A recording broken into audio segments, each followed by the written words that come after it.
L'échange que vous allez entendre est un entretien épistémique. Il s'agit d'une conversation asymétrique dans laquelle on s'intéresse à notre interlocuteur en lui posant des questions. Au travers de celle-ci, nous cherchons à comprendre les raisons qui motivent son avis. L'objectif principal de cette forme de conversation est de passer un moment agréable et mutuellement enrichissant. Salut Clemzy, Salut. comment ça va depuis, je crois que c'est 2 semaines la dernière fois que t'étais venu? C'était sur Oui, Trump? exactement, c'est ça. Ouais. Très bien, et toi? Bah ça va gentiment. Bon, du coup, je pense que je devine un peu ta position, mais est-ce que tu peux me la verbaliser plus précisément? Euh, alors, concernant la validité scientifique de l'astrologie et des arts divinatoires, comme tu dois t'en douter, j'y crois pas un instant. Attendu ce que dit l'astrologie et ce que disent les arts divinatoires en général, qu'on pourrait tirer des conclusions, par exemple pour l'astrologie, de la personnalité de quelqu'un en fonction de la position des planètes, du soleil, des étoiles, etc. Ça n'a aucun sens et il y a pas de raison qu'il y ait un lien entre les deux. Concernant les arts divinatoires, pareil, il n'y a pas de raison qu'on puisse enfin, il n'y a pas de raison. Il n'y a aucune preuve scientifique qu'il y a un monde invisible et que grâce à ce monde invisible, on ait quelconque information à donner aux vivants. Selon moi, ça n'a pas de sens et ça n'a jamais été prouvé. Attendu ce constat, ça veut pas dire que l'astrologie est complètement débile. Parce que si c'était le cas, il n'y a pas des gens cognitivement intelligents qui se, entre guillemets, laisseraient berner, ou en tout cas, ils donneraient, on va pas parler du fait de se faire berner, mais ils donneraient une importance. C'est bien que ça parle à des gens. Si ça parle à des gens, ça veut pas forcément dire qu'il y a une plus-value, mais en tout cas, ça réussit à tenir, ça réussit à survivre, parce que ça répond à un besoin.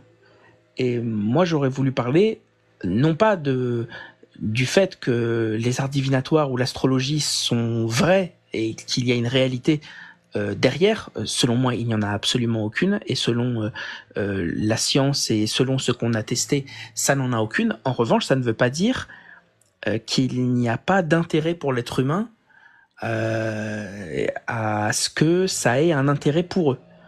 Et du coup, voilà, ma position, c'est ça n'a aucun sens scientifiquement. Je ne crois pas au monde de l'invisible, tout comme je ne crois pas qu'il y a un dragon invisible dans n'importe quelle cave d'un scientifique ou d'un physicien. Ça n'a pas de sens. En revanche, Ok. les biais cognitifs et l'attrait que ça a pour les êtres humains est un fait et se retrouve dans l'attrait qu'on a sur les arts divinatoires et l'astrologie. D'accord. Donc pour toi, tu penses que l'astrologie et les arts divinatoires n'ont pas de réalité. Non seulement parce que selon toi on manque de preuves, mais en plus tu vois pas en fait le lien causal qu'il pourrait y avoir entre les deux. Mais par contre, tu considères que certaines personnes peuvent y voir une utilité parce que ça remplit une fonction. Exactement. D'accord.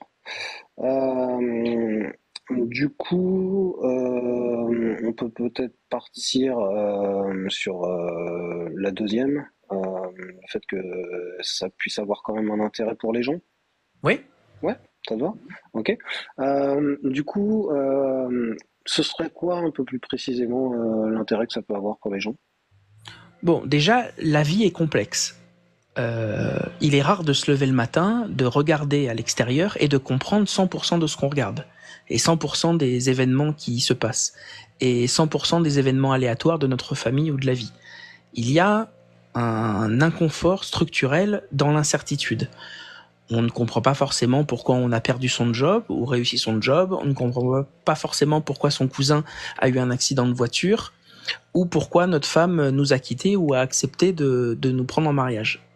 On n'arrive pas, on n'a pas une métaconnaissance, une métacognition qui nous permet de comprendre tous les tenants et aboutissants qui font que la vie se passe telle qu'elle se passe.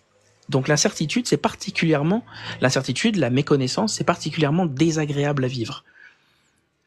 À côté de ça, on propose un outil pour essayer de donner du sens. Ce qui est extrêmement agréable parce que du coup, on comprend que l'on n'est pas dans un espèce d'effet chaotique qui fait qu'on ne peut absolument rien prévoir ou très peu prévoir, et surtout qu'on est responsable de ce qui nous arrive, alors quelqu'un vient et nous dit « mais il y a du sens dans tout ça ». Ce qui vous arrive, c'est par exemple dû au destin, c'est dû à la position de la planète au moment où vous êtes sorti du vagin de votre maman, c'est la raison, c'est parce que votre ancêtre qui s'appelait un tel est en train d'influencer vos actions. Peu importe que ce soit faux et qu'il n'y ait aucune preuve de ça, en attendant, ça donne du sens là où il y avait un vide structurel. Donc c'est très attrayant. Ok, moi je comprends, c'est que l'être humain, selon toi, déteste l'incertitude. Il y a des choses auxquelles il n'aime pas ne pas avoir de réponse.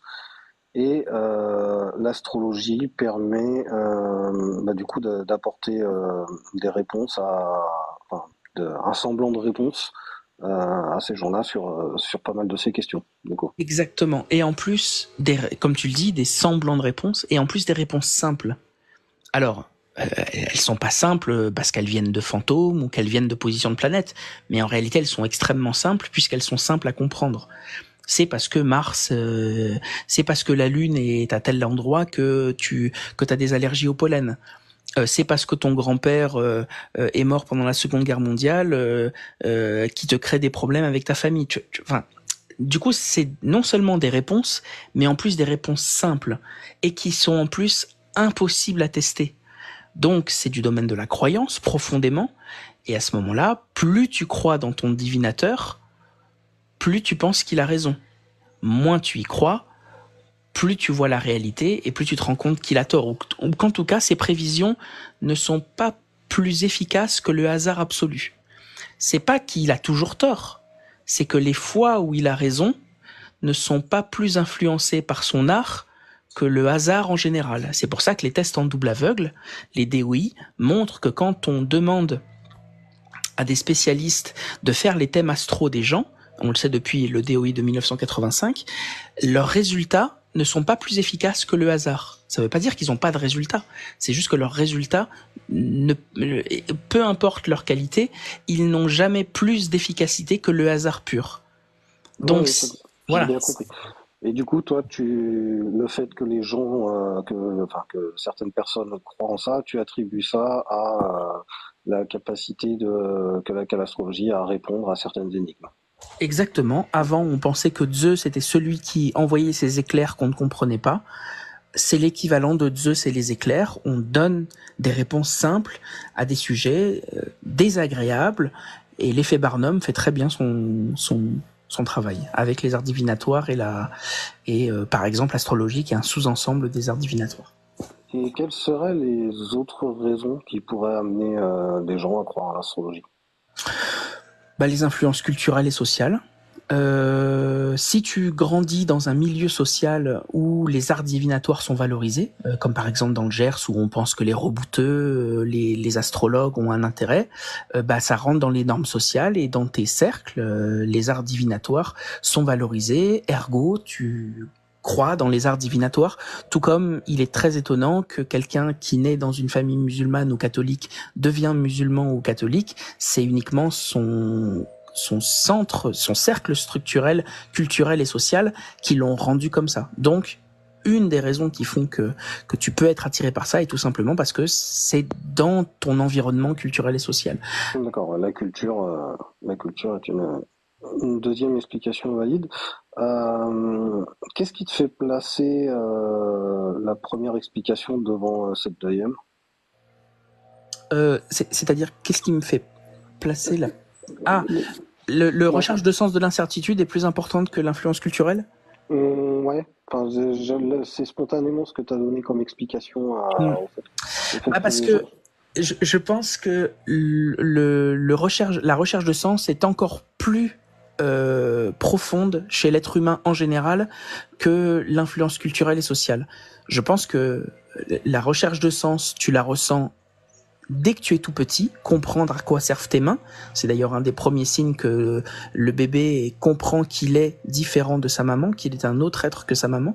Quand il voit ses mains et qu'il essaye de comprendre à quoi elles servent et donner un sens, je pense que la recherche de sens est encore plus structurelle que l'influence culturelle et sociale qui, elle, arrive un peu plus tard et un peu plus complexe. C'est pour ça que ce besoin, je pense qu'il est encore plus primaire. Donc, je pense que c'est la recherche de sens d'abord. Et puis, il peut y avoir d'autres choses, l'influence culturelle et sociale, le besoin émotionnel de certaines personnes, évidemment les manques de connaissances spécifiques qui font qu'il est plus facile de raconter un mensonge à quelqu'un qui ne connaît pas le sujet plutôt qu'à quelqu'un qui est lettré dans le sujet, les effets de personnalisation, etc., etc. Et si jamais la culture jouait en fait un rôle plus important et plus primordial, à quoi on le verrait? On le verrait au fait que c'est très très très présent à certains endroits et très très très peu présent à d'autres. Donc une culture particulièrement versée dans ce système amènerait des résultats très importants de croyance dans ce système, et des endroits où ça n'existe pas n'auraient aucune existence. Or, les arts divinatoires sont généraux. Alors ils ont des sous-ensembles différents selon les cultures. L'astrologie n'est pas générale dans le monde. En revanche, les arts divinatoires, le fait d'expliquer par l'invisible et donner du sens à la vie par l'invisible, ça se retrouve dans toutes les cultures, mais les sous-ensembles sont différents. L'astrologie ou la culture chinoise est différente au niveau de l'astrologie. Ils n'ont pas la même astrologie entre guillemets, mais ils ont une forme d'astrologie. Voilà, donc on voit bien que l'influence culturelle est dans un second temps. En revanche, la recherche de sens est généralisée, quelle que soit la population. Oui, parce que c'est quelque chose du coup qu'on retrouve dans toutes les populations, quelles que soient les cultures. Exactement. Ok. J'ai pas spécialement d'autres questions. Du coup, moi, si ça te va, on peut s'arrêter là. Oui, avec plaisir. C'était très intéressant, merci beaucoup. Avec plaisir. Est-ce que mes collègues ont des questions? Oh, ouais, moi j'ai trouvé que... Bonsoir tout le monde. Ouais, j'ai trouvé ce que c'est... Non, Diogène, excuse-moi. En fait, alors c'est un peu compliqué comme concept de live, mais les lives épistémiques, c'est une personne à la fois passe avec soit Morgane, soit Régis, soit John, et ensuite on passe à la personne suivante. C'est pas sous la forme du débat. Donc là, on va les laisser finir. Après, il y aura une personne et ensuite ça sera à toi, s'il te plaît. Excuse-moi, Ouais, c'est un peu en fait, compliqué. quand je disais mes collègues, c'est les autres personnes qui mènent les entretiens. Donc soit John, soit Russell, soit Régis. C'était peut-être pas clair, je comprends que t'es plus... Il n'y a pas de souci. Du coup, Russell, John, vous avez une question à porter ou... J'avais une question peut-être pour Clemcy, qui est pas vraiment une question à porter, mais qui m'est venue en écoutant cette discussion. Clemcy, est-ce que l'astrologie n'a pas permis l'émergence de l'astronomie? Donc, est-ce qu'en cela, on pourrait considérer que c'était une science ancestrale? Pas vraiment, parce que c'est l'inverse. L'astronomie existe avant l'astrologie. Utiliser l'astronomie pour donner du sens aux humains, à ce qui arrive aux humains, ça c'est l'astrologie. Il n'y aurait jamais eu d'astrologie sans astronomie, donc l'étude des étoiles est arrivée en premier, essayer de donner du sens aux étoiles est arrivé en second. Okay. En revanche, c'est une bonne remarque, ce qui est possible, c'est que l'intérêt grandissant des gens pour l'astrologie a peut-être aidé à une amélioration de l'astronomie, c'est tout à fait possible. Ok, merci. Ouais, moi, de mon côté, j'ai pas de questions à emporter pour cette fois. Ok. Bah, moi, j'en aurais peut-être une. Ouais, vas-y. Qui m'a inspiré. Est-ce que la notion du vide pourrait avoir une explication de l'existence de ces pratiques? Dire comme le cerveau déteste le vide. Est-ce que l'imaginaire a généré la création de ces arts, de ces sciences? C'est un peu ce qu'il dit. Ouais, exactement. C'est un peu ce qu'il dit, c'est que ça apporte un semblant de réponse là où il y a des interrogations et de l'incompréhension. Combler un vide de sens par du sens, quel qu'il soit prouvé ou non, peu importe, dès lors qu'il comble un vide, comme tu l'as dit, il a un intérêt, et l'effet Barnum, les biais cognitifs sont là pour renforcer cet effet et le généraliser chez tous les êtres humains. Ok, bah merci beaucoup, Kamzi. Et, toi, du coup, comment t'as perçu cette discussion? Très bien, c'était j'avais envie de, parce que j'ai toujours l'image de celui qui va dire que c'est des conneries. Je voulais juste montrer que, évidemment, si on parle de la chose en elle-même, de son sens scientifique, ça n'a aucun sens, mais rappeler que c'est pas idiot d'y croire. Il y a pas de raison d'avoir du mépris concernant les gens qui peuvent y croire, parce que ça répond à un besoin.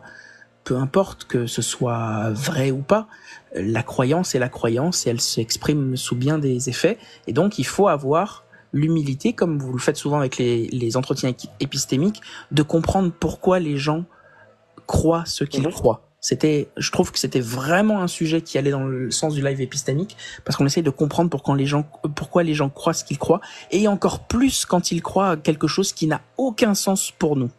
C'est intéressant, c'est de la psychologie humaine, et c'est intéressant de se poser la question et de ne pas mépriser les gens qui ne pensent pas comme nous. On est parfaitement d'accord.